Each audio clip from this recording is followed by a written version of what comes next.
Andy Murray has announced that he will quit this year, possibly after Monday. What's your reaction to that, one of the greats of the game? I think I'm still kind of absorbing it because I didn't really see it all fully, and I've kind of seen snippets, so I don't actually quite know exactly what was said or what he said. But I think just fundamentally, even thinking about our sport without him, and particularly at home, it's quite I don't know, it's almost a little bit unimaginable. Obviously, it's inevitable, as is for everybody. But for sure, the sport without him would definitely be quite sad. And I mean, I think also if he's unable to retire on his own terms and is forced to retire, I think that's something that no athlete wants to be put through. So I think everyone has a lot of compassion and a lot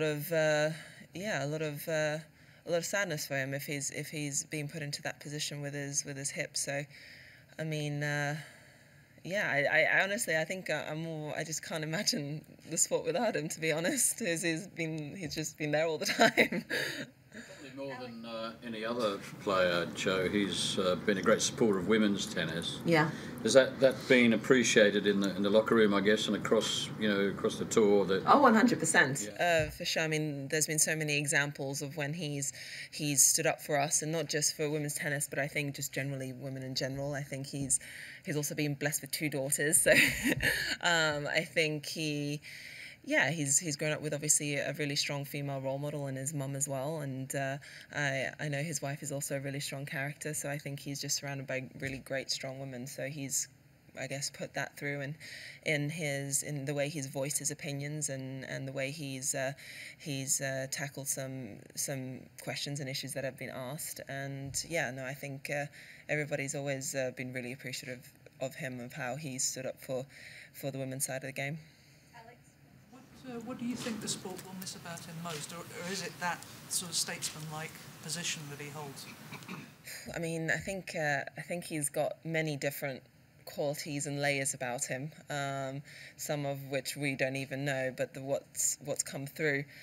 I think first and foremost, the way he's competed throughout his whole career, I think that's something that is so incredibly unique to him. And we probably will be waiting decades for another person to be like that.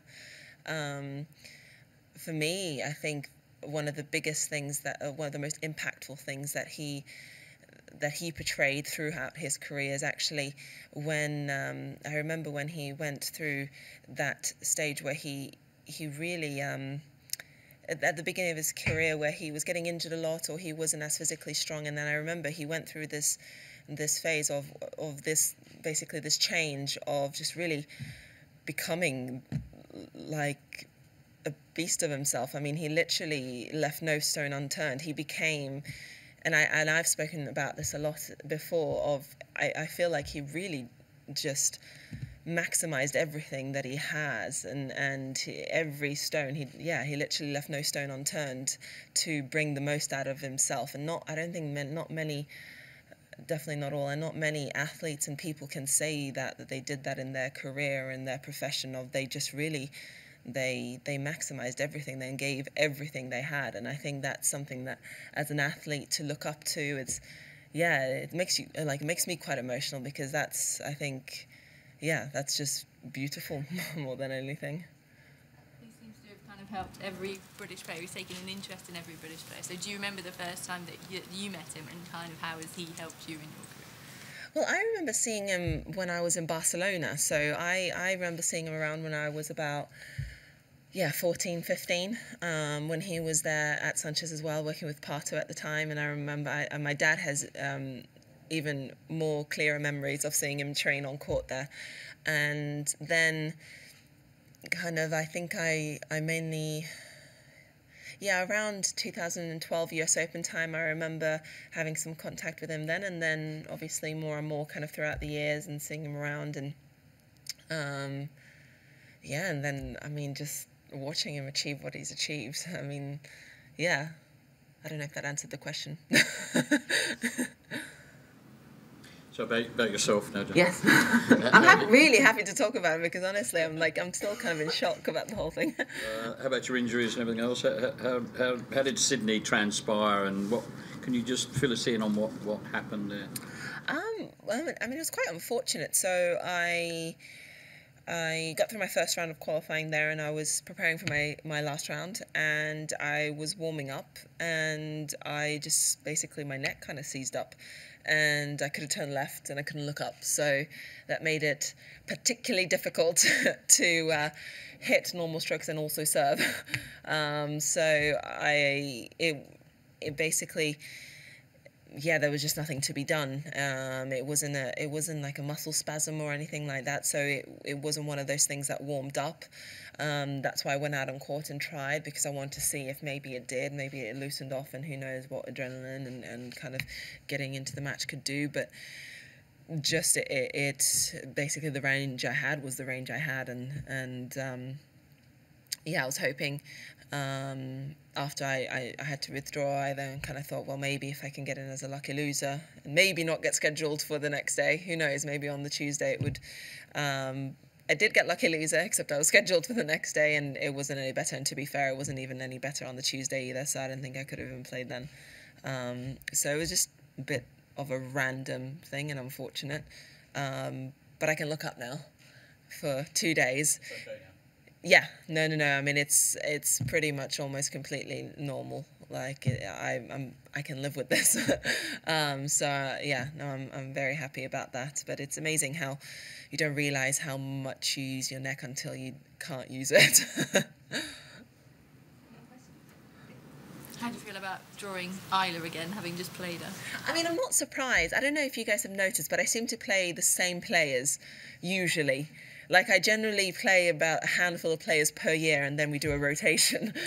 So I'm not really surprised.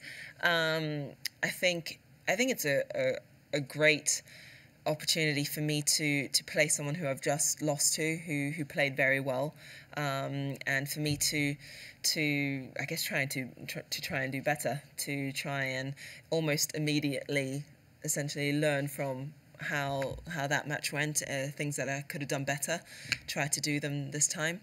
And I mean, I think she finished her career high end of last year, didn't she? I think she's finished her best year, so she's obviously playing some of her best tennis so far.